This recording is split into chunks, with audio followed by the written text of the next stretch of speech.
자, 이제 우리 영혼의 양식 하나님의 말씀 고린도전서 10장 20절 말씀부터 22절까지 지난 시간에 이어지는 귀한 말씀 다시 한번 봉독해 드리겠습니다.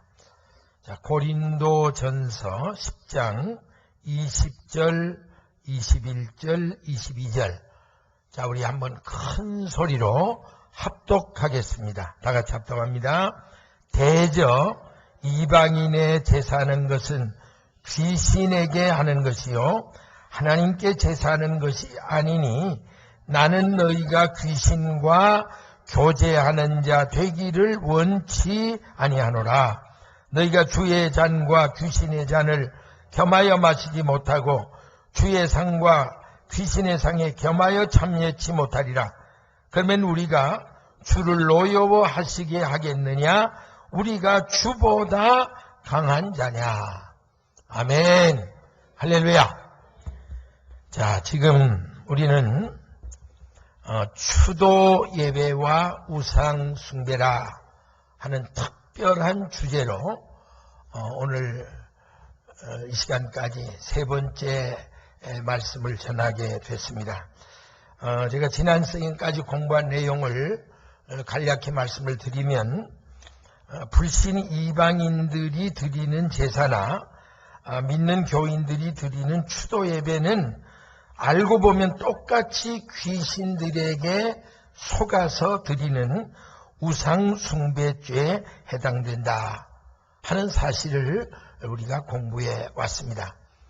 제가 지난 시간에 서론 시간도 말씀드렸습니다만 제가 50여 년 가까이 목회를 하면서 물론 제사는 이건 하나님 앞에 합당하지 않다 그렇게 철저히 가르쳤지만은 추도 예배가 우상 숭배 죄가 된다는 사실은 사실 몰랐어요. 최근에 하나님께서 성령 하나님께서 강력하게 이것을 깨우쳐 주셔서 제가 너무 충격적이고 이와 같은 사실을 우리 양들에게 먼저 바로 가르쳐야 되겠다. 그래서 제가 첫 시간에는 불신 이방인들이 드리는 제사의 역사적인 기원과 유래에 대해서 자세히 여러분에게 말씀을 드렸고요. 지난 두 번째 시간은 예수 믿는 교인들이 제사 대신 추도 예배로 바꾸어 시행하게 된 유래와 동기가 무엇인가를 말씀을 드렸습니다. 그리고 세 번째는 제사나 추도 예배가 왜 하나님 앞에 우상 숭배죄에 해당된다고 할 수 있느냐 하는 그 성서적 이유에 대해서 여러분에게 말씀을 풀 때 그 세 가지의 결정적인 이유 중에 지난 시간에는 제가 첫째 번 이유에 대해서만 여러분에게 말씀을 드렸습니다. 그것은 추도나 추모라는 그 어원 자체가 바로 중국 유교에서 흘러들어온 외래 문화적인 수로고 전혀 성서적이 못 되는 비성서적인 수로기 때문에 우리가 추도 예배는 우상숭배죄에 해당할 수밖에 없다 하는 그 문제를 지난 시간에 또 상세히 말씀을 드렸습니다. 자, 오늘 이 시간에는 이 추도 예배와 우상숭배 시리즈 특별 말씀 마지막 결론 시간으로 왜 제사나 추도 예배가 하나님 앞에 우상숭배죄에 해당되느냐 하는 그 두 번째와 세 번째 이유를 여러분에게 하나하나 풀어가면서 은혜 나누기를 원합니다. 자, 그 두 번째 결정적인 이유는 우리 하나님의 자녀들이 드리는 모든 예배의 유일한 대상은 상천하지에 하나님 한 분밖에 없기 때문이다. 이것이 두 번째 결정적인 이유입니다. 다시 말씀드립니다. 여러분 영상을 보시죠. 우리 하나님 자녀들이 일생 동안 예배를 드릴 때 어떤 예배든 일단 예배라는 말이 붙으면 유일한 대상은 상천하지가 뭐예요? 위로 하늘과 땅으로 아래. 그러니까 하늘과 땅 어디에서라도 예배라는 말이 붙으면 반드시 대상은 하나님 한 분밖에 예배 대상이 될 수 없다. 자, 이런 의미에서 우리가 추도 예배라 하는 말은 전혀 성서적이 아니라는 사실을 여러분에게 말씀을 드리고 싶습니다. 자, 과연 조금 전에 말씀드린 대로 예배 대상은 철두철미 하나님 한 분밖에 없음에도 불구하고 죽은 조상에게 복을 받겠다는 개념에 드리는 제사나 추도 예배는 다분히 기복적인 신앙에서 나온 거고 비성서적인 행위라 할 수밖에 없다는 사실입니다. 자, 그래서 성경은 하나님을 대신하는 어떤 형상이나 다른 신에게 예배하는 것을 하나님이 가장 미워하시는 우상 숭배죄라 라고 정죄하고 있습니다. 자, 우리 출애굽기 20장 3절부터 한번 보시죠. 하나님께서 이스라엘 백성이 출애굽하는 과정에서 시내산에 불을 올라 그때 10계명, 10계명을 주셨죠. 근데 그 계명 중에 바로 첫째 계명, 둘째 계명의 중요한 말씀을 우리에게 주신 대목에서 지금 이렇게 설명하고 있습니다. 너는 나 외에는 다른 신들을 내게 있게 말지니라. 그래서 제가 오늘 저희도 말씀드리겠습니다만은 바로 추도 예배나 제사는 명목은 하나님께 드린다고 하는데 사실은 귀신들에게 드리는 예배니까 바로 여기에 해당하는 얘기죠. 그래서 너를 위해 새긴 우상을 만들지 말고 또 위로 하늘에 있는 것이나 그 다음에 아래로 땅에 있는 것이나 땅 아래 물속에 있는 것에 아무 형상이든지 만들지 말고 또 그것들에게 절하지 말고, 그렇죠? 이 절하는 행위, 절하지 말고 그것들을 섬기지 말라. 나 여호와는 너희 하나님은 질투하는 하나님이기 때문에 나를 미워하는 자의 죄를 갚되 아비로부터 아들에게 3, 4대까지 이르게 하겠다. 자, 여기 보면 하나님은 하나님 외에 어떤 예배의 제상을 삼고 거기에 절을 하거나 제사를 드리거나 하는 행위는 하나님께서 우상숭배죄로 간주하고 그 저주와 형벌을 3, 4대까지 내리겠다. 아주 엄중하게 말씀하고 있습니다. 자, 그런가 하면 요한복음 4장 23절 이하에 예수님께서 하신 말씀 여러분 보세요. 이 예배 문제에 대해서 예수님이 아주 정확한 정의를 주셨습니다. 아버지께 참으로 예배하는 자들을 신령과 진정으로 예배할 때가 온다. 자, 여기 보면 분명히 예배의 대상은 오직 하나님 아버지라는 사실을 예수님도 확실하게 천명해 주고 있습니다. 그렇기 때문에 그 하나님께 신령과 진정으로 예배를 해야 되는데 바로 이때라. 아버지께서는 이렇게 자기에게 예배하는 자들을 찾는다. 역시 이 말도 결국은 예배의 대상은 하나님밖에 없다는 것을 거듭거듭 강조하신 겁니다. 그리고 보단 말씀 이제 더 중요한 거죠. 한번 따라해 보실까요? 하나님은 영이시니 예배하는 자가 신령과 진정으로 예배할지냐. 이 예배에 대한 원칙을 주셨습니다. 예배를 받으실 분은 누구라고요? 영이신 하나님이에요. 그러니까 마땅히 예배드리는 우리도 신령과 진정으로 영이신 하나님께만 예배를 드려야 된다. 그러니까 이건 구약과 신약 육지민주권 전체의 대원칙이 예배라는 말을 저간 붙인 것은 하나님 외에는 절대로 있을 수가 없다 하는 것을 우리에게 확실히 가르쳐주고 있습니다. 자, 이 대목에서 여러분이 이 예배라는 말의 예배학적인 정의를 잠깐 좀 짚고 넘어가죠. 여러분 예배 드리자, 예배 보자 여러 말 쓰지만은 이 예배라는 말은 헬라 원어에 보면 프레스쿠네오라는 그런 특수한 단어를 씁니다. 그런데 이 프레스쿠네오라는 헬라의 뜻은 이런 뜻이 있습니다. 섬기다, 또 엎드리다, 절하다, 존경하다, 숭배하다. 자, 그러니까 여러분이 이 말만 딱 들어도 예배는 하나님밖에 받으실 수 없겠구나. 여러분이 누구를 섬기고 누구 앞에 엎드려 절하고 존경하고 숭배해야 합니까? 그건 두말할 필요가 없죠.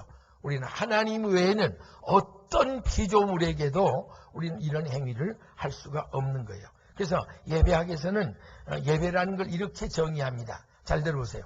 예배란 사람이 예수 그리스도를 통하여 우주의 최고 실제자이시고 진선미의 최고 근원이신 하나님을 높이고 경배하고 찬미하는 신앙적인 행위를 예배라고 한다. 역시 이제 그 학자들은 조금 복잡하게 얘기를 하지만 얘기는 핵심은 이거예요. 예배 드리는 주체는 우리 사람이 이제 하나님께 예배를 드리는 거죠. 예배 받는 대상은 오직 하나님. 그러나 사람이 하나님께 바로 나가 예배 드릴 수 없으니까 중보자 예수 그리스도를 통해서 우리가 하나님께 기도할 수 있고 예배할 수 있다. 그걸 예배학에서 그렇게 정리하고 또 이런 말을 덧붙였습니다. 그렇기 때문에 비천하고 죄 많은 우리 인간이 숭엄하신 하나님 앞에 엎드려 절하고 섬기고 그를 우러러 경배하는 예배야말로 인간이 하나님 앞에 가질 수 있는 행위 가운데 가장 아름답고 가장 거룩하고 보람 있는 최고의 행위라고 할 수 있다.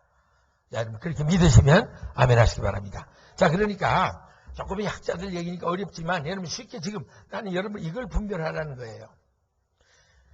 지난 시간에 말한 추도 예배 정의와 예배학에서 제대로 말하는 오리지널 예배학의 그 예배 정의가 너무 안 맞잖아요. 다시 제가 말씀드립니다. 추도 예배 정의는 이런 거예요. 죽은 사람을 생각하고 슬퍼한 나머지 죽은 사람의 명복을 빌어주는 예배를 가리켜 추도 예배라고 한다. 이렇게 아주 사전적인 의미로 정리가 됐어요. 그러면 조금 전에 여러분이 그 예배 본질적인 의미가 뭐예요? 사람이 예수님을 통해 우주의 최고 실제자고 신선미의 근원이신 하나님을 높이고 경배하고 찬미하는 신앙적인 행위가 예배라. 비교해 보세요. 그러니까 여러분이 그걸 딱 이렇게 비교해 보면 예배라는 거는 하나님 외에는 어떤 행위에도 어떤 종교적인 행위에도 예배라는 말을 붙여서는 이건 안 되겠구나 하는 여러분이 확실한 깨달음을 갖게 될 줄 압니다. 따라서 이 예배라는 말은 절대로 다른 데 쓰지 말고 하나님께 대해서만 사용이 돼야 되고 또 예배 유일한 대상 역시 하나님 한 분밖에 없다는 사실을 전제해 본다면 조금 전에 말한 대로 죽은 자를 생각하고 슬퍼하는 추도 예배를 드린다는 자체는 그는 하나님께 대한 정면적인 도전이요 하나님 모독에 해당한다. 그렇게 볼 수밖에 없습니다. 자, 우리 데살로니가전서 5장 22절에 보면 이런 말씀이 있습니다. 한번 따라해 보십시다. 악은 모든 모양이라도 버리라. 이게 상당히 포괄적인 얘기인데 보세요. 우리가 사실 악을 행할 때 꼭 내가 직접적으로 악을 행할 수도 있고 다른 사람이 악을 행하는데 옆에 갑자기 그냥 방관하고 그냥 있을 수도 있고 뭐 여러 가지 변명이 있을 수 있어요. 그러나 성경은 딱 잘라서 이게 악이라고 알았다면 내용이 이렇든 저렇든 상관없이 모양이라도 버리는 것이 성도들의 마땅한 행위라. 아멘. 그럼 마찬가지잖아요. 우리가 제사, 여러분 제사는 틀린 걸 알죠? 근데 추도 예배, 이거 아주 좋은 거죠, 포장이. 그런데 내용은 똑같은 거예요, 추도 예배가.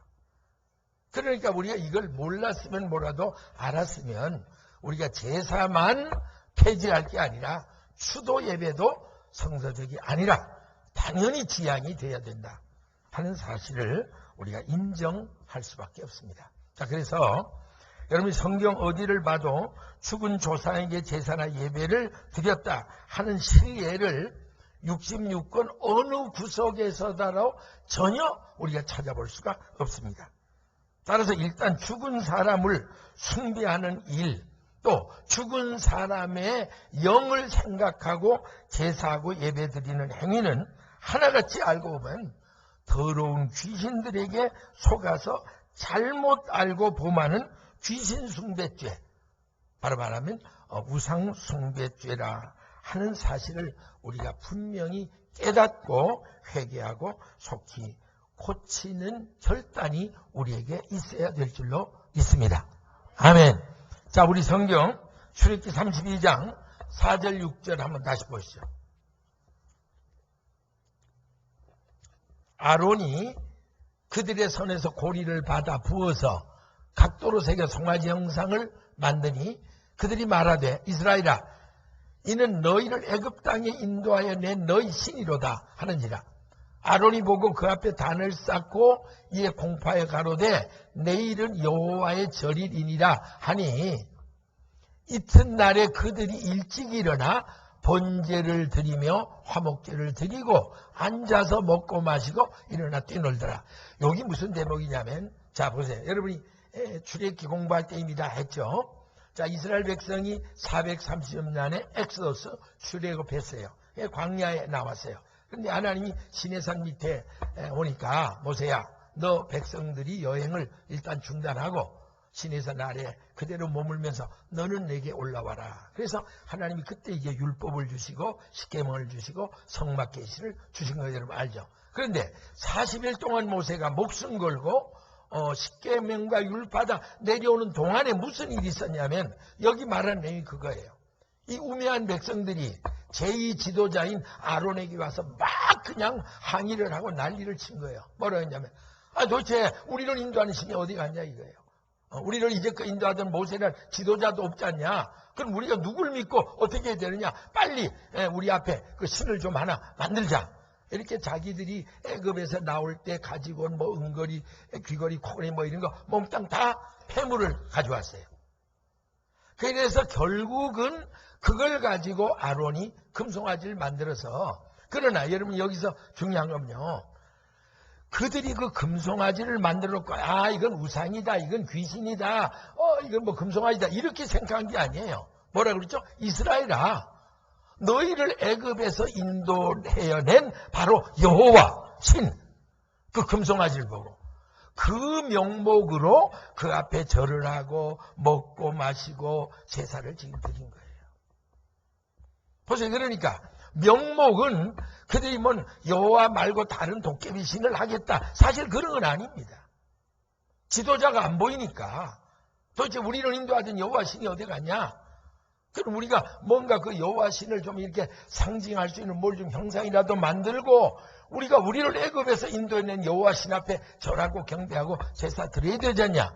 이래서 드린 거예요. 그러니까 꼭 지금 제사나 제사가 추도 예배로 바뀌는 거 비슷한 얘기입니다. 우리가 제사는 안 드리더라도 조상의 영을 우리가 생각한다면 우리가 어떻게 해야 돼요? 자, 추도 예배라도 드려야 되지 않냐? 사실 그런 미명 아래 제사제도가 추도 예배라는 그냥 포장만 바뀌어졌지만 하나님은 그 하나님이 상징이라고 그래서 만들어 놓았던 금송아지 섬기는 행위와 하나님 앞에 드리는 제사 번제를 절대로 받지 않았어요. 그리고 너무 진노했어요. 그래서 그때 수천 명이 그 우상죄 때문에 완전히 광야에서 멸망을 당했죠. 그리고 하나님께서 얼마나 진노했으면 여러분 알죠? 모세에게, 야 모세야, 도대체 이 목이 곧고 완악한 백성들 내가 이렇게 수없는 기적으로 살려줬지만 이것들이 기껏 하는 게 40일을 못 기다려서 우상을 만들어 내가 제일 싫어하는 가증 여기는 우상을 섬기는 제사를 드리니 내가 이놈들을 싹 그냥 시종자를 그냥 멸절시켜버리고 너를 통해서 너희 후손을 통해 내가 내 백성을 다시 만들게. 오직 하나님이 정말 열받으셨으면 그러셨겠어요. 그때 모세가 그 목숨 걸고 기도했잖아. 하나님 차라리 나를 생명록에서 도말할지언정 이 백성이 몰라 그런데 아버지 용서해 주세요. 그래서 결국은 그때 수천 명의 피를 흘렸지만 용서받고 넘어간 그 사건, 우리가 이걸 보면서 이 추도 예배라는 말을 붙였으니까 괜찮겠지 하고 드리는 게 하나님 앞에는 똑같이 제사나 똑같은 우상 숭배죄에 해당된다 하는 좋은 하나의 구약의 신뢰가 되겠습니다. 자, 그리고 이사야 42장 8절 말씀, 제가 자주 이 말씀 여러분 인용해 드리는데 여러분 이 말씀 참 아주 희귀한 구절이에요. 여러분 빨간 줄, 노란 줄, 하얀 줄, 뭐 하얀 줄은 없겠죠. 하여튼 치세요 거기다가. 예, 딱 같이 있습니다. 시작. 나는 여호와니 이는 내 이름이라.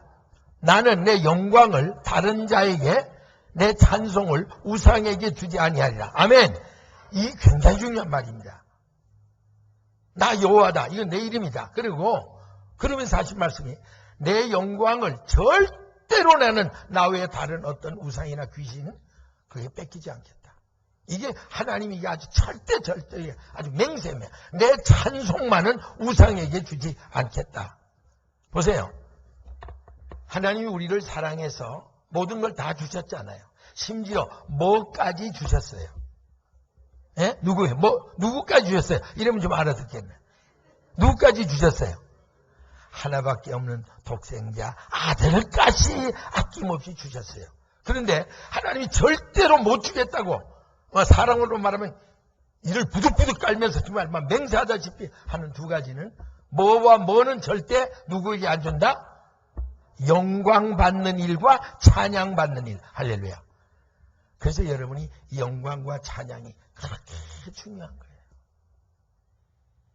우리 하나님이 그렇게 자비의 하나님이고 그렇게 너그러운 하나님이고 우리를 사랑하되 당신을 줄 뿐 아니라 독생자까지도 아낌없이 찢어 주셨지만은 단 두 가지는 우리 하나님은 어림도 없다 이거예요. 영광 받는 일, 찬양 받는 일. 이것만은 오직 하나님만이 받으신다. 아멘. 자, 그러니까 수도 예배라는 건 조상이 죽은 날에 그걸 슬퍼해서 조상의 영을 생각하고 예배를 드린다. 뭐예요? 알고 보면 그건 하나님을 이용해서 조상의 영에게 결국 제사 드리고 예배 드리는 거 아니에요. 그래 하나님 용납이 안 되죠. 제사에서 영광 받는 건 귀신들밖에 없으니까. 수도 예배에서 찬양을 받는 건 귀신들밖에 없으니까. 그러니까 하나님은 절대로 제사나 수도 예배는 포장만 바꿨을 뿐 내가 볼 땐 이건 무서운 우상숭배죄다라고 엄명할 수밖에 없다는 거. 그래서 오늘 이사야 지금 42장 8절 이런 평생 기억하셔야 돼요. 그래서 우리가 찬송을 인도하는 자나 찬송을 같이 하는 자가 철저히 명심해야 될 것은 절대 어느 인간을 높이거나 인간에게 영광을 돌리거나 인간을 찬양하거나 그건 우리 생에 있으면 안 돼요. 그건 다 우상숭배죄예요. 아멘. 우리는 영광만은 깨끗하게 누구에게 돌려야 돼요? 하나님께 돌려야 돼요. 할렐루야. 그러니까 여러분이 일생 살면서 여러분이 뭐 누가 잘하면 잘했습니다. 그거 뭐 내가 어쩌고 그러면 안 돼요. 아닙니다. 내가 하는 것이 아닙니다. 주님이 하셨습니다. 한번 따라 하십시오. 주님이 하셨습니다. 그러니까 영광은 누구에게만? 오직 하나님에게만. 이건 절대절명의 진리예요. 바로 그 영광 돌리는 가장 귀한 신앙적인 행위가 찬양. 그러니까 이 찬양이 얼마나 중요하다는 걸 알 수 있어요. 그러니까 우리가 찬양은 정말 뜨겁게 정말 성령의 감동으로 여러분 불러 하나님의 막 영광이 찬양을 통해서 막 연기발처럼 올라갈 수 있어야 돼요. 할렐루야. 그러니까 이 굉장히 중요한 일입니다. 그래서 여러분 일생 동안 아주 이 구절을 마음에 딱 새겨 놓으세요.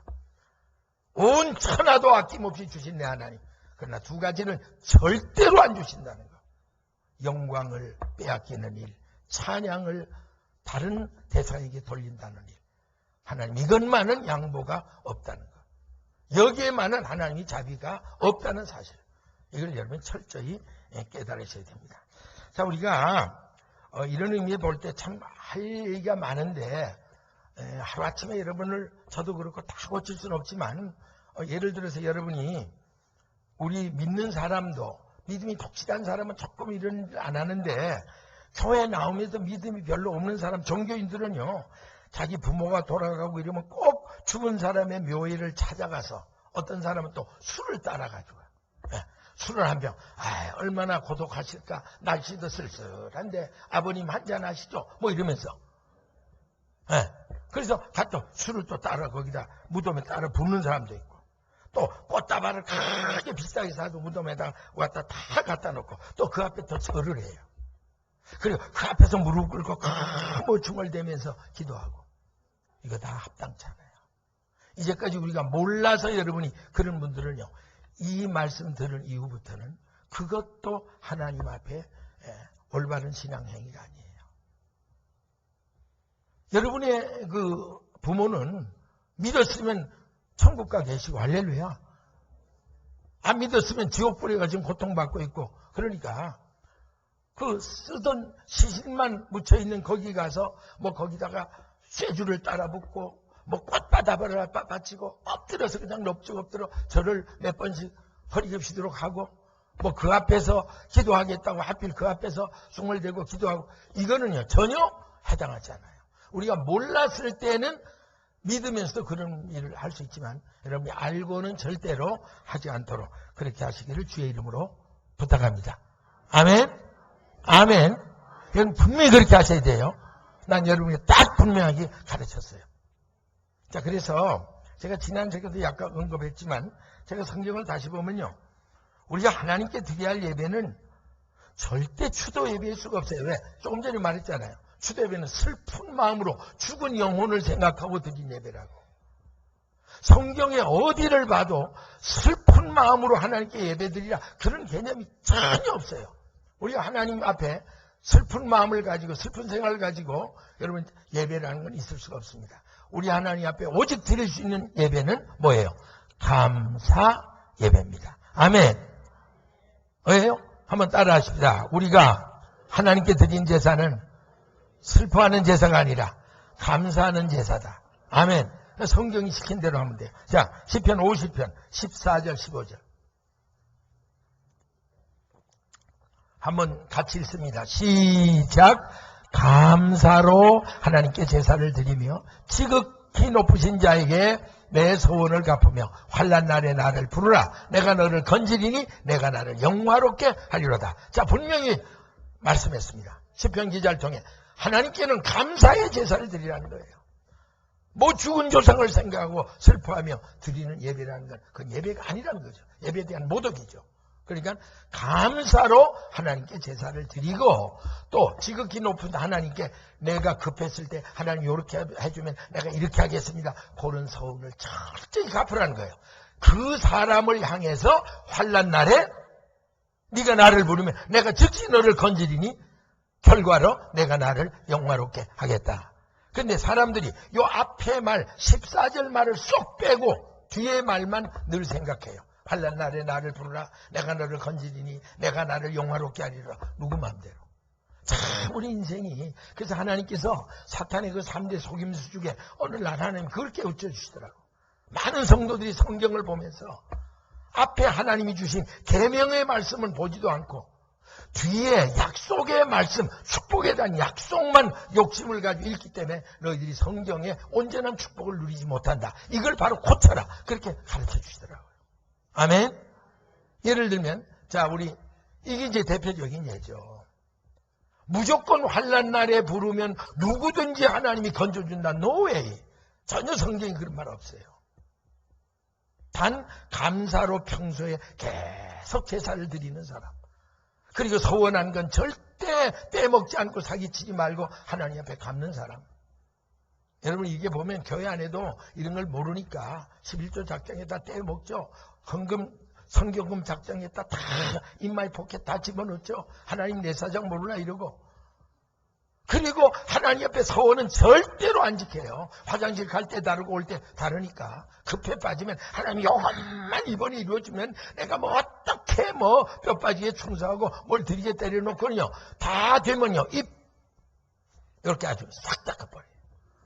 언제 내가 그 말을 했더냐. 안면 싹 바꾸고. 그리고 아이고 뭐 하나님이 주셨어. 아 내가 누군데. 콧구멍을 찢어야 된다니까. 네.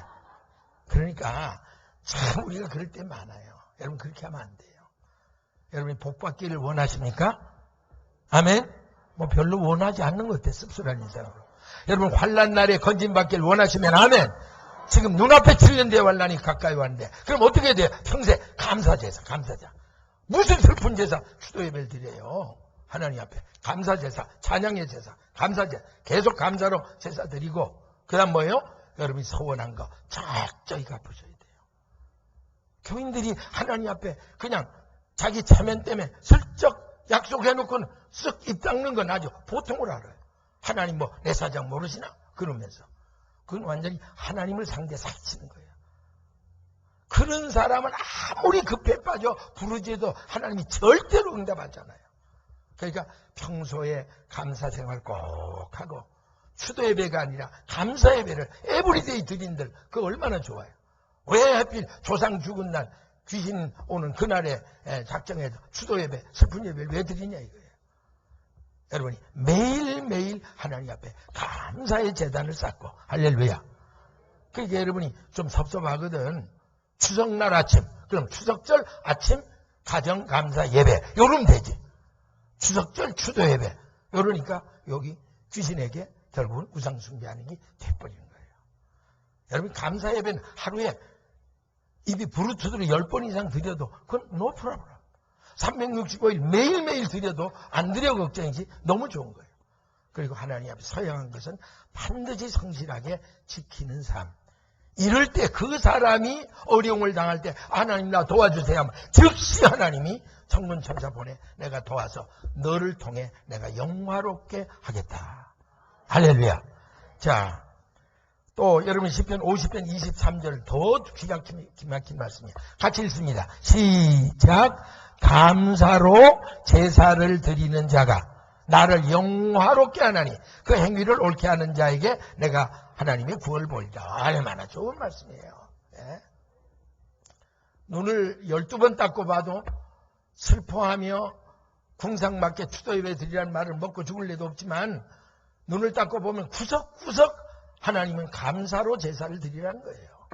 감사 제사는 100번 1000번 좋다는 거죠. 감사로 제사를 드리는 자가 나를 영화롭게 한다. 결국 그 감사의 예배, 감사의 제사를 통해서 하나님이 크게 영광을 받는 거예요. 그리고 그 행위를 옳게 하는 자, 그 행위 옳게 하는 게 뭐예요? 감사 제사 드리는 거예요. 추도 예배 드리다가 잘못된 거 깨닫고 어서 회개하고 이제부터는 추도 예배가 아니라 감사 예배를 드리는 자에게 내가 하나님의 구원을 보이리라. 아멘. 얼마나 아주 확실한 말씀입니까? 자, 그래서 여기까지 우리가 왜 추도 예배가 우상숭배죄인가에 대한 두 번째 원인을 말씀을 드렸습니다. 그러니까 첫 번째는 벌써 추도나 추모라는 그 어원 자체가 저는 성석이 아니다. 두 번째는 예배 대상은 철저히 하나님 한 분이지 절대 죽은 조상의 영이 예배 대상이 될 수 없다. 이제 여기까지 말씀을 드렸습니다. 이제 마지막 세 번째로 왜 제사나 추도 예배가 하나님 앞에 무서운 우상숭배죄인가? 그거는 제사나 추도 예배를 드릴 때마다 실제적으로 찾아오는 건 하나님의 영도 아니고 그렇다고 죽은 조상의 영도 전혀 아니고 누가 와요? 더러운 귀신의 영들이 찾아오기 때문이다. 사실 이 결정적인 원인입니다. 오늘 여러분이 마지막 대목이 결론이에요. 이 말씀. 자, 조금 전에도 말씀드렸습니다만은 제사나 추도 예배는 대상이 어디까지나 죽은 조상의 영이에요. 우리가 정직하게 생각해 보자고요. 뭐 우리가 여러 가지 핑계 댈 수 있죠. 아니죠. 우리가 제삿날에 하나님께 예배 드리는데 어떻게 조상이에요? 그거 아니라니까. 왜 그러냐면 보세요. 조상이 죽은 날을 제삿날이나 추도 예배 날로 정해서 드린다는 그 자체가 무슨 변명과 구실을 붙여도 제사나 추도 예배 대상이 살아계신 하나님이 아니라 사실은 구실을 붙인 죽은 사람의 영이라는 사실이 확실해요. 그러니까 우리가 하나님 앞에 아주 정직하게 생각을 해봐야 돼요. 추도 예배 그럴 때 대상은 하나님이 아닙니다. 예배라는 말만 그냥 붙인 거고 그건 하나님이 이용한 거고 내용은 왜 그래요? 왜 하여튼 제삿날에 왜 죽은 날에 예배를 드려요? 왜 죽은 날에 제사 드려요? 왜 죽은 날에 여러분 음식을 차려요? 그게 벌써 말은 하나님께 예배 드린다 하지만 사실상 대상은 죽은 내 부모의 영을 의식하면서 하는 그 재래적인 그런 잘못된 폐습이 그 잘못된 귀신에게 속은 그런 것들이 우리를 지배했다는 사실을 확실히 증거해주고 있습니다. 그런데 옛날부터 죽은 자의 조상의 영이 제삿날에 와서 음식을 먹고 자손들에게 복을 빌어주고 갈 것이라는 이 미신적인 생각에서 사실 우리가 뭘 잘 차리면 제사상 차리듯 한다고 그러잖아요. 그거 보면 아주 대충 세리는 게 아니에요. 시골에 제사하는 거 보면 아주 정성껏 뭐 음식 하나를 놔도 씻고 또 씻고 뭐 여러분 그거 제사 제대로 치려면요 하여튼 며느리도 죽어나요 며칠은. 그 제사법이 얼마나 까다로운지 뭐는 어떻게 해라 다 그 예식이 있어요. 그래서 정성껏 차려놓고 또 죽은 조상의 영정 사진을 또 걸어놓고 또 제사나 추도 예배를 드리는 것, 이것이 전통적으로 귀신에게 속아서 내려온 패습이었다는 것, 우리는 정직하게 시인을 해야 됩니다. 그러나 다시 말합니다만 사실상 제삿날 추도 예배를 드리면 그 추도 예배 날에 그 제삿날에 누가 찾아오느냐? 하나님이 찾아오는 게 아니에요. 아멘? 하나님이 찾아와야 할 이유가 없죠. 아니 죽은 사람이 천국 아니면 지옥에 가 있는데 하나님이 그 사람 죽은 날에 제삿날에 뭘 하실 일이 있다고 하나님이 찾아와요? 그러니까 적은 해당도 안 되고, 그렇다고 죽은 조상의 영이 오냐? 온다면 우리가 미신 같은 생각이지만 뭔 그저 좀 대접이라다 이런 말이라도 되지만 죽은 조상의 영이 올 수 있어요 없어요? 없죠. 한 번 죽거나 한 번 죽어 음부 지옥에나 낙원 천국에 들어간 조상은요 영원토록 거기서 절대로 나올 수가 없어요. 성경이 그건 아주 못 박아 말한 진리입니다. 그러니까 결국은 누가 찾아오느냐? 뭐 여러분이 추도 예배라는 이름을 붙였든 또 제삿날이라 붙였든 상다리가 부러지게 잔뜩 차려놓고 여러분이 제사를 드리든 형식은 예배를 드리든 하면 그 자리에 그날에 누가 오느냐? 죽은 조상을 가장한, 이거 잘 들으세요. 이거 핵심입니다. 죽은 조상의 영이 아니고 죽은 조상을 가장한 더럽고 추한 그 동네 온갖 귀신들, 또 불신자의 경우는 그 죽은 조상 속에 평생 함께 살던 귀신들이 총동원해서 그날 모여오는 거예요. 그러니까 귀신의 축제날이 결국 그렇게 되니까. 그래서 그 제사나 추대 예배를 귀신들이 받게 먹게 된다는 거. 여러분 이걸 알고 나면요 정말 끔찍스러운 사실입니다. 저는 이걸 옛날부터 많이 들었어요. 영안이 뜬 사람은 하나님 그걸 전부 보여줘요. 여러분 이런 그 영계에서 이루어진 사실을 알면 우리가 정말 이제까지 제사 드렸다 뭐 모르고도 드렸고 어쩔 수 없는 안 믿는 부모 때문에 자식이 끌려서 부모의 권위 앞에 어쩔 수 없이 드리는 일도 많았고 뭐 그렇지만 어떻든 이걸 알고 나서는 절대 할 일이 못 된다는 거. 왜 그러냐면 이게 말한 듯이 하나님이 오신다면 10번 제사 드리죠. 그런데 제사상에 하나님이 온다는 건 말이 안 되죠. 또 죽은 사람의 영이 온다. 그거 더 말이 안 되죠. 그럼 오는 건 뭐예요? 그 동네에 온갖 모든 귀신이 총집합해서 잔치 벌리고 거기 앞에 절하고 뭐 하는 모든 영광은 하나님 대신 지가 하나님께서 다 받아먹는단 말이에요. 그 꼴을 내려다보는 하나님이 얼마나 분하시겠어요. 참 우리가 이제껏 몰라도 너무 몰라서 참 우리가 너무 몰라서 무식이 용감이라고 정말 잘못했구나. 저는 철저히 그러는 걸 생각하고 회개합니다. 여러분도 회개하시기 바랍니다. 아멘. 자, 고린도전서 10장 14절. 제가 확실히 말씀으로 이제 여러분에게 백합해 드리겠습니다. 고린도전서 10장 14절에 보면 한번 따라 하십시다. 내 사랑하는 자들아, 우상 숭배하는 일을 피하라. 뭐를 피하라? 사도 바울이 쭉 이 지금 고린도전서 10장에 보면 이스라엘의 출애굽 과정에서 되어졌던 모든 일들을 요약해서 다 이스라엘 역사를 내끼다가 많은 이스라엘 백성들이 결국은 우상 숭배하다가 다 망했다.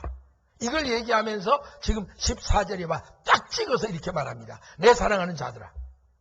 지금 이스라엘의 역사적인 과정에서 우리에게 보여준 그 개감과 교훈을 내가 분명히 들어서 너에게 말하는 것은 절대로 우상 숭배하는 일은 하지 말아라 라고 못을 박아 말하고 있습니다. 그래 놓고 중요한 건요, 고린도전서 10장을 쫙 읽어보면 분명히 여기 14절에 우상 숭배한 일을 피하라 그래 놓고 넘어가서 20절 오늘 본문입니다.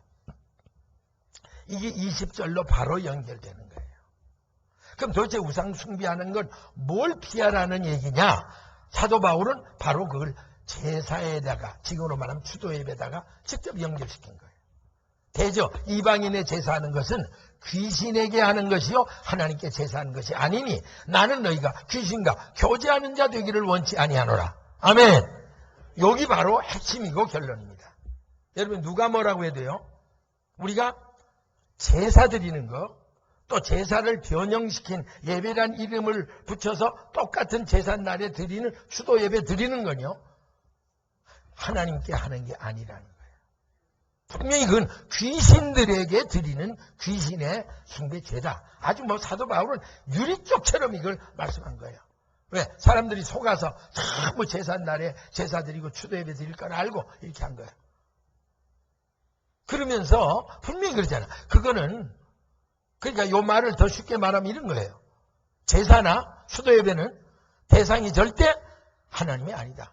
그것들이 몰라서 하나님을 한다고 핑계했지만 사실은 귀신에게 하는 거고 하나님께 제사하는 것이 아니라 딱 잘라서 얘기를 했잖아. 무슨 우리가 더 변명이 필요합니까? 그러면서 너희가 귀신과 교제하는 자 되기를 원치 않는다. 이 말은 뭐예요? 제사드리죠? 추도 예배드리죠? 결국은 귀신들 모아서 귀신 잔치하고 그때부터 귀신과 교제를 하는 거예요. 아, 끔찍스러운 얘기죠. 우리 성도들은 누구와 동행하는 삶을 살아야 돼요? 누구와 교제해야 돼요? 그러죠. 성령 하나님과 교제하고 하나님과 동행하는 삶을 살아도 시원찮은데 결국은 제사 드리고 귀신에게 속아 추도 예배 드림으로 우리가 결국은 귀신 불러 잔치하고 귀신에게 영광 돌리고 귀신을 쳐먹이고 그래서 귀신과 그때부터 교제하는 자가 된다 이거죠. 여러분 이거 알면 끔찍스러운 일이에요. 그러니까 제사 철저히 들은 가문이 다 망하죠. 그건 당연한 거예요. 귀신 불려들여 귀신들 쳐먹이고 그리고 귀신과 교제하니까 그건 당연히 망하고 당연히 지옥 가야죠. 그래서 이걸 잘못 가르치는 목사들이 지금 지옥에 떨어져서 그렇게 회개하는 CD가 한국에 꽉 찼습니다 지금. 자 그러면서 아주 사도 바울은 구체적으로 말하는 거예요. 너희가 만약 제사를 드릴 경우 추도예배를 드릴 경우 그건 뭐와 같으냐? 주의 잔과 귀신의 잔을 겸하여 마시는 것과 같다. 여러분 주의 잔은 뭐예요? 이건 성찬식, 주의 만찬식을 말하는 거예요. 여러분 세례받은 사람 다 우리가 매년 때때로 만찬식 하잖아요. 자 그래서 여러분이 주님이 나를 위해 흘린 그 피라고 하고 포도주를 마시고 나를 지킨 살이라고 해서 빵을 나누잖아요. 그래 놓고는 추도 예배 가서 또 귀신에게 결국은 제사 드리고 거기에서 나온 음식을 같이 먹는단 말이에요. 그럼 그건 뭐예요? 주의 잔과 귀신의 잔을 겸하여 마시는 거라. 또 다른 말로 말하면 주의 상과 귀신의 상에 겸하여 참여하는 것이 된다. 뭐 이것보다 더 확실하게 뭘 설명이 필요합니까? 그러면서 고단 말씀 보세요. 그러면 우리가 주를 노여워하시겠느냐? 우리가 주보다 가냐? 이거 굉장히 뉘앙스가 있는 말이에요. 이 말은 이런 뜻입니다. 너희가 제사하거나 추도예배라는 이름으로 하는 거는 하나님께 하는 게 아니라 몰라서 그렇지 귀신에게 속아서 귀신과 교제하는 거고 귀신의 상에서 먹는 거고 귀신의 잔에 참여하는 거다. 그런데 만약 그 중에 그 무슨 꼭 그렇게 그걸 뭐 그렇게 까다롭게 생각할 거 있겠냐고. 뭐 그냥 적당히 뭐 제사도 드리고 예배 드리고 그러면 되지. 만약 이런다면 사도 바울은 딱 이렇게 말한 거예요. 우리가 주를 노여워하게 하시겠느냐. 여기 보면 분명히 제사나 추도 예배는 하나님을 노엽게 하는 우상 숭배죄라는 강한 개념이 들어간 거예요. 그리고 고단말이 더 보세요. 우리가 주보다 강한 자냐? 이 말은 이거예요. 그래? 너희들이 이 말을 듣고도 고집 피우고 난 누가 뭐래도 제사 드리고 추도 예배 드릴 거라 그러면 오케이, go ahead. 그러나 단 하나, 네가 하나님보다 더 강해?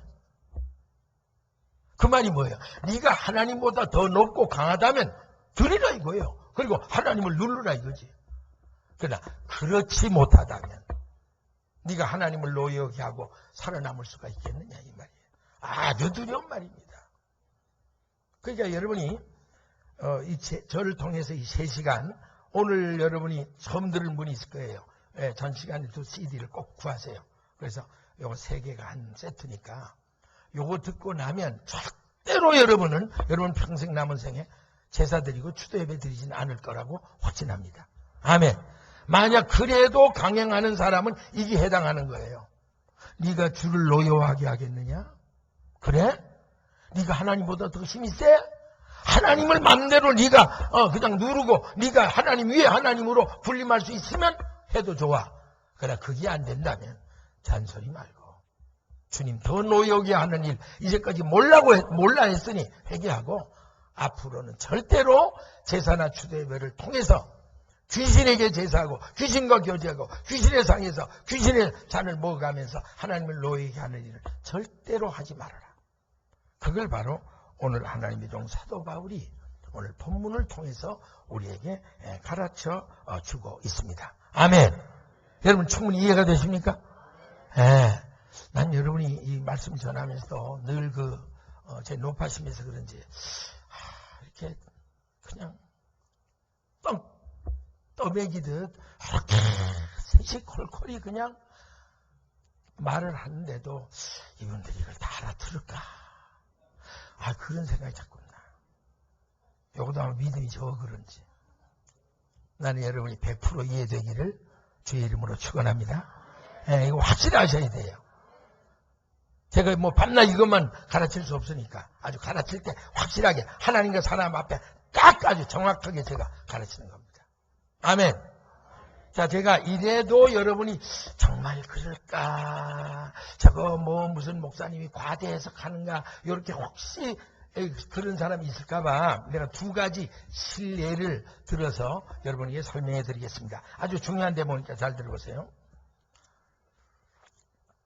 요즘에 인터넷에 보면 유튜브니 하여튼 별별 이제 정보들이 옛날과 달라서 아주 정보 홍수 시대입니다. 근데 그 중에 한국 마라나타 교회 담임 목사님이 이런 글을 올렸더라고요.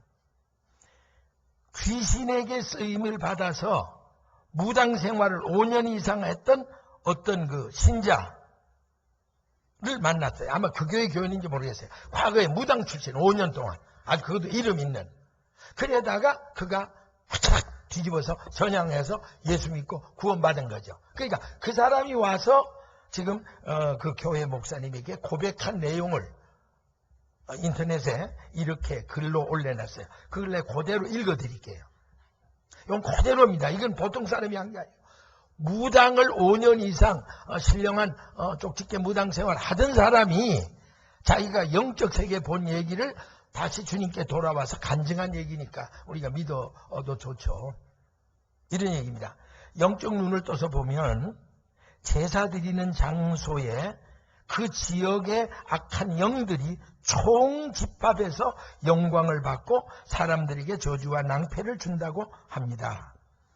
귀신들이 사람을 짓누를 정도로 빽빽히 모인다고 합니다. 그러니까 어느 집에서 제사 있다 그러면 하여튼 귀신들이 부지기수로 모인대요. 그 지방에 하여튼 있는 귀신이란 떨거지는 몽땅 다 너만 먹냐 나도 먹자 그래서 그냥 귀신들이 오직하겠어요. 굶주린 귀신들이. 그러니까 사람을 짓누를 정도로 구름대처럼 빽빽히 모인대요.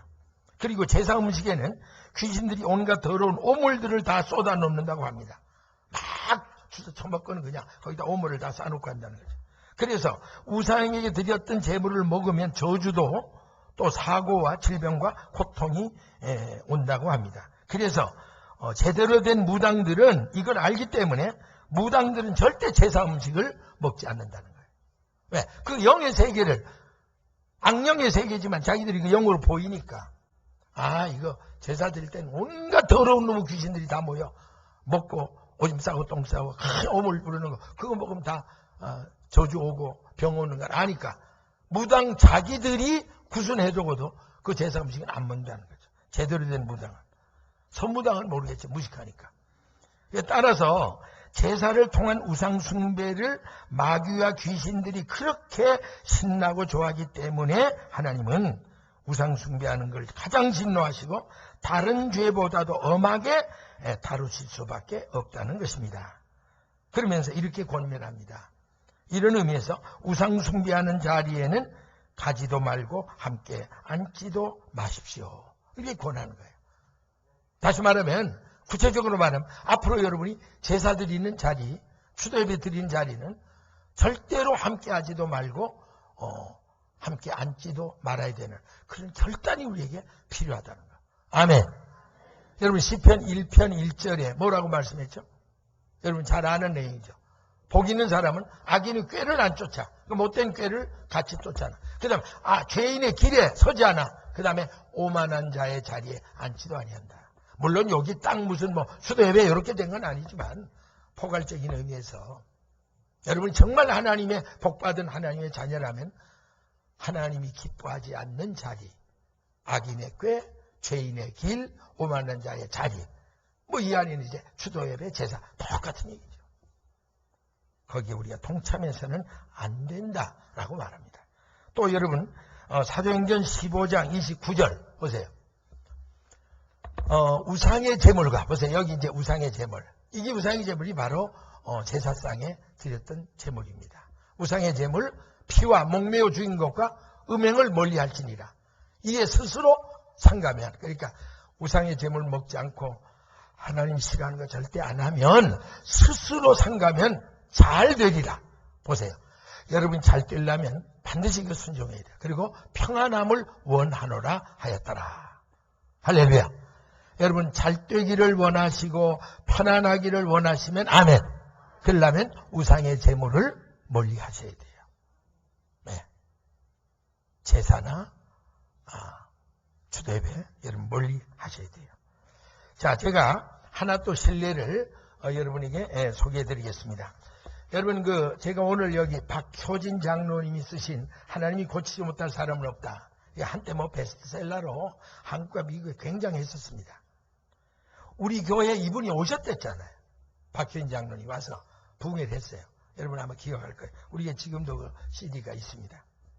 이분이요 1981년에 교도관으로 부임한 이래 부산구치소, 청송 제2감호소, 청송교도소, 서울구치소, 성동구치소를 두루 거쳐서 나중에는 서울구치소 경비교도대 대대장까지 상당히 그런 자리에서는 굉장히 높은 자리입니다. 대장까지 근무한 이 박효진 장로님이 바로 그 사형수들이 마지막 죽으면서 남긴 말, 죽기 전에 회개하고 돌아가 너무 극적인 정말 이 드라마 같은 말씀이 너무 좋아요. 여러분이 아직도 안 봤다면 이거 기독 서점에 구해서 꼭 한번 읽어보세요. 진짜 읽어볼 만한 가치가 충분히 있습니다. 하나님이 고치지 못할 사람은 없다. 그래서 많은 사람이 이걸 보고 예수 믿게 됐고 많은 사람이 이건 보고 전도로 구원을 얻는 이런 큰 영향력을 끼친 겁니다. 그래서 이분이 지금 어디에 가 있냐고 제가 전에 저한테 전화번호를 줬어요. 제가 좀 몇 살 더 위라고 깍듯이 형님 목사님 아주 그분이 너무 저를 좋아해요. 그래서 제가 이제 왕의 복음 종말 복음 줬더니 자기는 그냥 늘 이것만 간증했는데 뭔가 늘 그러다 보니까 좀 허무하다 이거예요. 근데 내가 형님 목사님 만나서 이 왕의 복음 종말 복음 듣고 보니까 하나님이 나를 이걸 깨우치기 위해서 등대교회 보냈고 형님을 만났군요. 이러면 그렇게 좋아해요. 그래서 오랫동안 저도 바쁘고 그러다가 이번에 베리칩을 보내려고 전화를 했어요. 연결이 됐더니 경기도 여주 소망교도소 총무과 과장으로 지금도 그 계통에 일하시더라고요. 제가 전화했더니 너무 반가워요. 형님 목사님 그 전에도 전화 드렸는데 앞으로 서울 오시면 거기서 얼마 안 버니까 꼭 여주에 내려와서 이 교도소 부흥회 집회 좀 해달라. 그래서 지금은 내가 시간이 없습니다만은 앞으로 제가 여유를 가지면 반드시 한번 내가 교도소에 찾아가서 교도소 전도도 하고 집회도 하겠습니다. 이제 그리고 이제 통한 적이 이제 며칠밖에 안 돼요. 그분 책에 이 추도 예배에 대한 대목을 제가 읽어드릴게요. 먼저 자 이런 겁니다. 자기를 이렇게 소개했어요. 나는 밀양박가 규정공파 송당 가문의 증손으로 태어났습니다. 우리 집은 철저한 유교와 불교가 적당히 혼합된 가문이었고 1년에 제사를 13번이나 지낼 정도로 별로 놀라지도 않아요. 이 양반들. 1년에 제사를 13번이나 지낼 정도로 복음과는 전혀 관계없는 집안이었습니다. 8촌 이내에 예수 믿는 사람이라고는 하나도 없고 자기들 일가 문 중에 8촌 이내에는 예수 믿는 사람 한 사람도 없었어요. 집안의 사당을 아예 모셔놓고 조상을 받드는 것을 필생의 자랑으로 알고 살아온 집안이었습니다. 이래다가 이제 긴 얘기를 짧게 하면 독실한 그 기도 많이 하는 아내와 어떻게 중매 결혼을 했어요. 그리고 그 아내가 목숨 걸고 핍박받고 눈물 피눈물 쏟고 기도하고 전도해서 결국은 그가 극적으로 하나님 앞에 정말 말할 수 없는 환난과 역경 속에서 예수 믿고 구원받아 크리스찬이 됐어요. 할렐루야. 아주 독실한 크리스찬입니다. 그 이후에 이제 이어진 얘기입니다. 그가 이제 예수 잘 믿고 이제 이때는 철저히 신앙생활 할 때예요. 어떤 날 나는 평소에 가까이 지내던 믿음의 동력자 한 사람과 밤늦도록 기도하다가 집으로 돌아오고 있었습니다.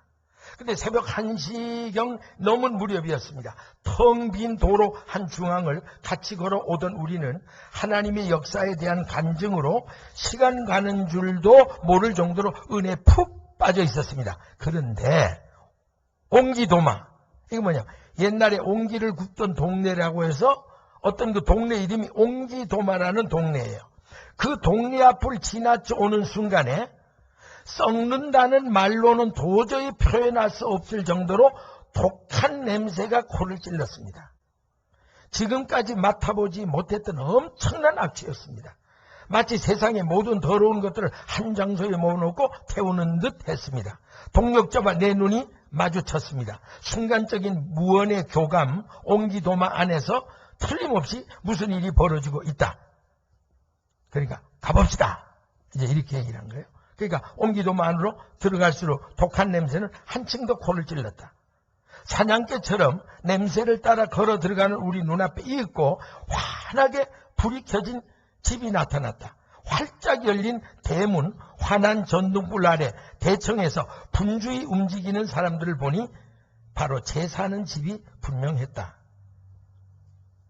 하나가 얘기하기를 더 가까이 가볼까요? 예, 그럽시다. 그래서 둘이 들어간 거예요. 그래서 사람들은 빨랫줄을 풀어 마당에 늘어놓고 가로하고 귀신이 들어오다가 빨랫줄에 걸리지 않도록. 참 정말 더러운 얘기예요. 뭔 놈의 병신 같은 귀신이 빨랫줄에 걸려 잡아줄 거든 그냥 죽어 뽑고 말지. 참 이게 인간이 그렇게 어리석다니까. 아니 조상 제사 드린다면서 귀신님이 오시다가 황년아 빨랫줄에 걸러 자빠지시면 낙상하실까봐 빨랫줄을 전부 풀러놓는다는 거예요. 세상에 그러니까 안 빌어먹겠어요. 그게 그렇게 인간이 이 귀신이 들어가면 유치한 인간이 돼요. 네. 그래서 풀어 마당에 빨랫줄은 전부 이제 풀어놓은 거예요. 왜냐 귀신님이 들어오시다가 낙상하실까봐. 네. 그리고는 제사상 앞에서 절을 하고 있었습니다. 제상 위에는 갖가지 제물들이 진설되어 있었고 제상 중앙에는 지방과 함께 써붙이는 거 있어요. 돌아가신 내외분, 그러니까 자기 어머니 아버지겠죠. 분의 영정, 사진이 놓여 있었습니다. 다소 긴장하며 다시 한번 대청안을 살펴보는 순간 나는 그때까지 귀신이나 악령을 추상적인 개념으로만 받아들이고 있었습니다. 선과 악이라는 개념에 익숙해 있었으므로 영적 존재도 동일한 범주에 국한시켜 생각해 왔다는 것입니다. 그런데 우리 눈앞에서는 기상천외한 광경이 벌어지고 있었습니다. 그리고 가로하고 이렇게 얘기했어요. 지금부터 기술하는 아래 내용은 나의 개인적인 영적 체험이므로 신학적인 논쟁거리나 오해거리는 되지 않기를 바랍니다. 그리고 가로 닫고요. 이거 가지고 신학적이다 아니다 이거 따지지 말라 이거죠. 이건 영적인 체험이니까. 그러면서 그 다음 대목 보세요. 제상 위에는 물론이고 제상 아래에도 천장에도 여러분 그 비로도촌이라고 있죠. 네, 그래서 비로드처럼 진한 흑색의 영체들이 이 귀신들이죠. 영체들이 온통 북적대고 있었습니다. 혹시 잘못 보았나 싶어 아무리 눈을 비비고 다시 보아도 마찬가지였습니다. 수백을 헤아리는 엄청난 귀신 떼들이 온 집을 누비고 있었습니다. 육신을 가진 제한적 존재가 아니라 영적인 존재여서인지 그들은 마치 공간 이동하듯이 제상의 위아래를 들락들락하고 있었습니다. 그들을 흡사 여름날 강물 속에 숱한 피라미드처럼 여러분 피라미드가 싹싹 몰려다니죠. 강 속에.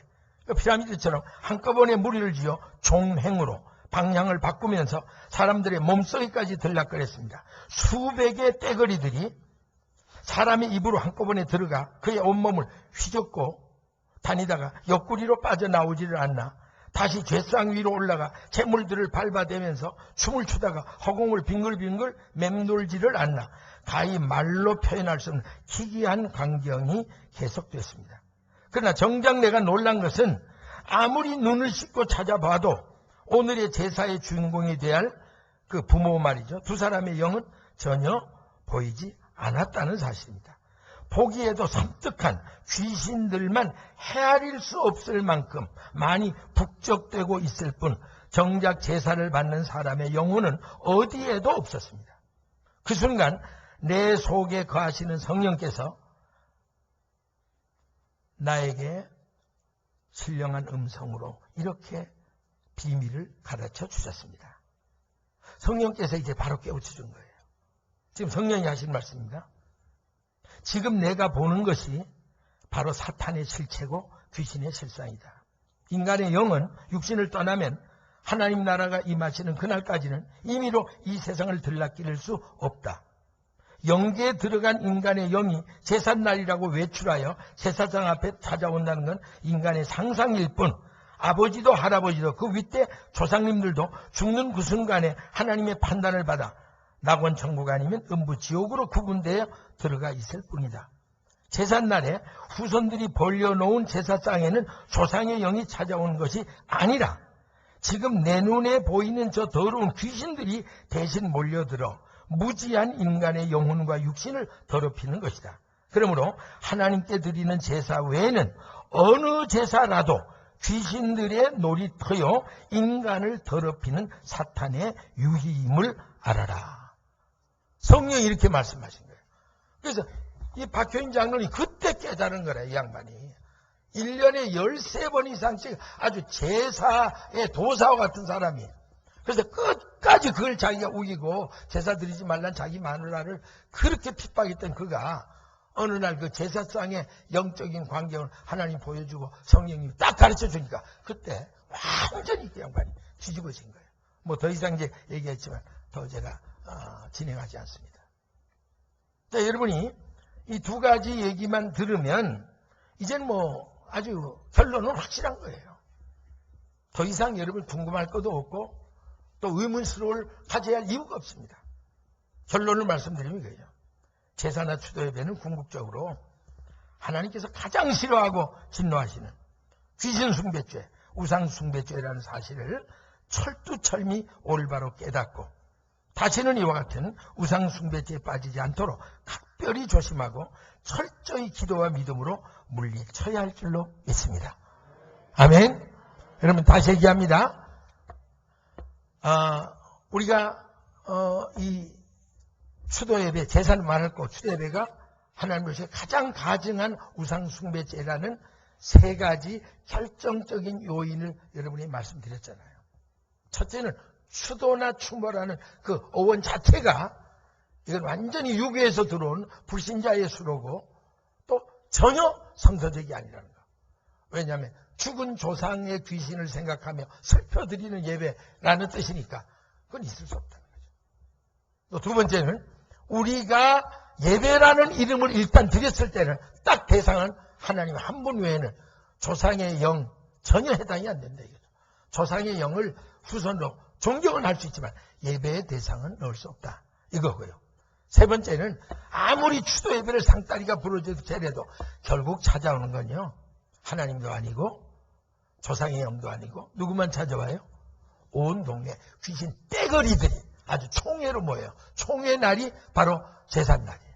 따라하십니다. 제삿날은 그 동네 귀신들의 총회 날이다. 네, 정확한 거예요. 그러니까 다시는 우리가 그런 우상숭배죄에 빠지지 말아야 된다. 자, 거기에 대해서 제가 하나님 우상숭배죄를 얼마나 무섭게 다루시는가를 성경 몇 구절 보여드리고 말씀을 마치겠습니다. 자, 고린도전서 6장 9절 이하에 한번 보세요. 불의한 자가, 옳지 못한 자, 의롭지 못한 자가 하나님 나라를 유업으로 받지 못할 줄을 알지 못하냐. 그러니까 천국 못 들어간다는 얘기예요. 천국 못 들어가면 어디 간다는 거예요? 지옥불에 던져진다는 거예요. 예. 불의한 자는 하나같이 천국에는 못 들어가고 지옥에 던져진다 그 말이에요. 그러면서 미혹을 받지 말라. 음란하는 자, 설명 안 해도 알죠. 음란하는 자, 그 다음에 우상 숭배하는 자. 여기가 바로 추도예배 제사 해당되는 거예요. 그 다음에 간음하는 자, 그 다음에 탐색하는 자, 남색하는 자, 도적이나 탐남하는 자, 술 취하는 자, 후욕하는 자, 그 다음에 토색하는 자. 이런 사람들은요, 우상 숭배하는 자와 똑같이 하나님 나라를 유업으로 받지 못한다. 그럼 결국은 어디에 던져진다? 지옥에 던져진다. 자, 그 다음에 에베소 5장 5절 보세요. 자, 한번 같이 읽겠습니다. 시작. 너희도 이것을 정량히 알거니와 음행하는 자나 더러운 자나 탐하는 자, 곧 우상 숭배하는 자는 다 그리스도와 하나님 나라에서 기업을 얻지 못한다. 결국은 천국은 못 들어가고 지옥불에 던져진다는 얘기예요. 또 마지막 갈라디아서 5장 19절 이하에 똑같은 얘기예요. 육체의 일은 현저 아니 음행과 더러운 것과 호색과 우상숭배 꼭 들어가잖아요. 지옥 가는 죄목에서요, 랭킹에서 우상숭배죄 빠진 말이 안 돼요. 네, 우상숭배. 여기에 바로 제사 추도예배가 포함된 겁니다. 우상숭배와 술수와 원수 맺는 것, 분쟁, 시기, 분냄, 당지는 것, 불리함, 이단, 투기, 술 취하는 것, 방탕하는 것, 그리고 그와 같은 것들 등등. 전에 너희에게 경계한 것 같이 경계하노니 이런 일을 당하는 자들은 하나님의 나라를 유업으로 받는다, 못 받는다? 못 받는다. 그건 뭐예요? 천국 간다는 얘기, 못 간다는 얘기. 못 간다는 거고. 그럼 어디 간다는 얘기예요? 지옥에 던져진다는 거예요. 이제 더 이상 여기에 설명이 필요 없습니다. 저는 이제 결론적인 말씀을 여러분 세 가지로 말씀을 드리겠습니다. 사랑하는 성도 여러분, 자, 첫 번째 말씀 한번 같이 읽겠습니다. 시작. 오늘 이전까지 모르고 귀신들에게 속아서 제사나 추도예배라는 명목으로 범해왔던 우상 귀신 숭배죄와 우상 숭배죄를 하나님 앞에 철저히 회개 자복하고 용서받으십시다. 아멘. 그러니까 오늘 밤에 제일 먼저 나나 여러분이 몰라서 이전에 지났던 죄를 철저히 회개하고 용서받고야 이 자리에서 일어났어요. 그 다음에 두 번째 같이 읽습니다. 시작. 이제부터는 언제 어떤 환경과 처지에서라도 하나님 앞에 우상 숭배 죄가 되는 제사나 추도예배 드리는 일에 동참하지 말고 단연코 끊고 돌아서서 오직 하나님께만 감사와 찬양과 영광 돌리며 살아가기로 작정하고 실천하십시다. 아멘. 꼭 이렇게 하시기 바랍니다. 오늘 저녁 여러분 그렇게 하겠다고 하나님 앞에 서약하세요. 자, 그 다음에 세 번째 마지막. 시작. 제사나 추도예배 행위는 하나님께서 가장 진노하시는 우상숭배죄라는 중대한 사실을 모든 사람들에게 긴급히 올바로 전하고 가르치고 깨우쳐주는 일에 최선을 다하는 사명자들로 살아가시기를 주님의 이름으로 축원합니다. 아멘. 자, 이제 마지막 한번 따라 기도하십시다. 주여, 더 크게 주여, 바로 배우고 바로 알고 바로 살아가게 하옵소서. 아멘. 할렐루야. 자, 이 귀한 비밀을 깨우쳐 주신 성령 하나님께 우리 영광의 박수 한번 드리겠습니다. 기도하겠습니다. 아버지 하나님 감사합니다. 종이 50여 년을 목회를 하면서 그래도 많은 것들을 공부했고 안다고도 착각을 했지만 이렇게 뒤늦게 우리가 제사 대신 드리는 추도예배가 하나님 앞에 엄청난 우상 숭배 죄가 된다는 사실을 뒤늦게야 깨닫고 회개하고 참여하는 마음으로 3시간에 걸쳐서 아버지 하나님 이 추도예배와 우상 숭배에 대한 특별 시리즈 말씀을 성심껏 선포했습니다. 오늘 이 말씀을 들은 귀가 복되게 하시고 깨달은 영이 새롭게 하시고 또 앞으로도 CD나 또 여러 가지 매체를 통해서 이 말씀에 접하는 전 세계 하나님의 종들과 하나님 백성들을 하나같이 몰라서 범했던 우상숭배죄를 철저히 회개하고 그들이 정말 바로 배우고 바로 알고 바로 살아가는 결단의 열매가 곳곳에서 나타나도록 역사에 주시옵소서. 예수님의 이름으로 감사하고 기도하옵나이다. 아멘. 할렐루야.